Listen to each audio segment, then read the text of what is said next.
We are right now here at Gurdwara Singh Sabha in Poonch district. Behind me, if you can see those hilltop, and behind that hilltop, we have got the international border. And why we are reporting from here, this is the kind of destruction the Gurdwara has faced due to the shelling. The Poonch is one of those border districts which is facing intense shelling for the last 3-4 days since India started its retaliation against the Pahalgam attack. And this Gurdwara has also faced the brunt,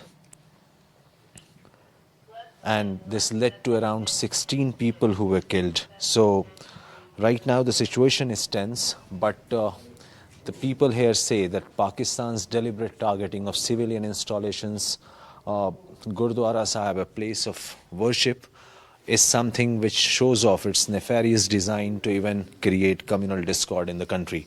I'm joined here by the chief preacher, or what we call the Granthi of this Gurdwara Sahib. We'll try to understand that what is the situation here, because many people also believe that perhaps the vital installations, army installations in and around this area could be the reason why Pakistan keeps firing, and it could be a hit and miss both. But this is what I've picked up after speaking to these people.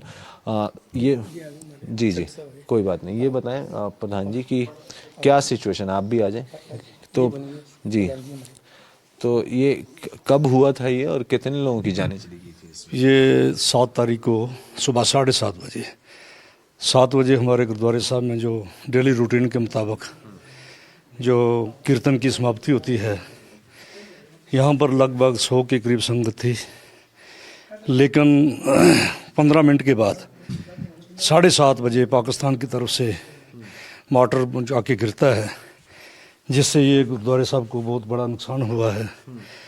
हमारे जो यहाँ के head रागी थे भाई अमरीक सिंह जी, वो 10 minute पहले यहाँ से घर जाते हैं तो वहाँ पर उनकी भी शहादत हो जाती है। और इस किलिंग में पाकिस्तान ने इनोसेंट जो लोग थे हमारे, उन पे फायर किया और सिविलियन पे वार की, जिससे हमारे लगभग 13 लोग जो शहादत प्राप्त कर गए, और उसके बाद लगभग 40 के करीब जो इंजर्ड हुए हैं। बता रहे हैं कि कई लोग पलायन भी कर रहे हैं, यहाँ से जा भी रहे हैं, तो क्या स्थिति क्या है? मतलब देखो, लगभग जो हमारे हिंदू भाई हैं 60% लोग यहाँ से मूव कर चुके हैं जम्मू की तरफ, क्योंकि यहाँ पर वो सेफ नहीं है, सेफ्टी का उनको यहाँ पर कोई शेल्टर नहीं मिल रहा है, इसलिए वो यहाँ से मूव कर रहे हैं, क्योंकि अपनी जान तो बचानी है। इस भगदड़ में एक पैनिक फैला हुआ है। पाकिस्तान के जो गोलाबारी जो सिविलियन पे हो रही है, उसको मद्देनज़र रखते हुए लोगों ने अपने बच्चों को सेफ जगह के लिए यहाँ से मूव कर रहे हैं। और सरकार की तरफ से क्या इंतजाम हैं आप लोगों के लिए? कोई बंकर वगैरह का कुछ करवाया है? डिस्ट्रिक्ट एडमिनिस्ट्रेशन पूंछ ने किया है इंतज़ाम, चंडक में किया है, और यहाँ पर कोई शेल्टर वगैरह लोगों को मिला है, ऐसी बात नहीं है, कर रही है। लेकिन जो रात के वक्त शेलिंग होती है तो वो टारगेट सिविलियन को ही किया जाता है, जिससे बड़ा हादसा होने का खतरा है। सिविलियन को जानबूझ के वो टारगेट जानबूझ के पाकिस्तान कर रहा है सिविलियन पे बार।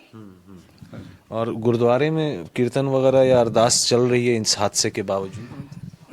देखो, 7 तारीख का जो इंसिडेंट हुआ, उसके बाद हमने 7 तारीख को तो नहीं, 8 तारीख से दोबारा जो डेली रूटीन को बहाल किया है।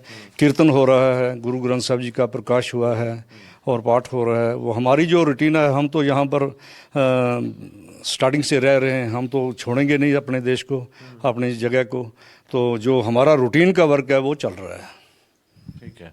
So this is the situation here, like people are gathering, they're coming for prayer as well, but they are very upset with the fact that Pakistan is deliberately targeting the places of worship, and they very well know that why Pakistan is doing it, because they feel that this is all being done to attack civilian installation, civilian houses, civilians themselves, because Pakistan wants to make it a big spectacle out of it, that how they have been damaging India.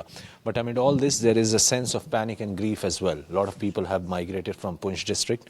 They are moving to safer locations. They also say that though the district administration has put arrangements in place for people to move to safer location, yet that is not sufficient due to the ongoing crisis.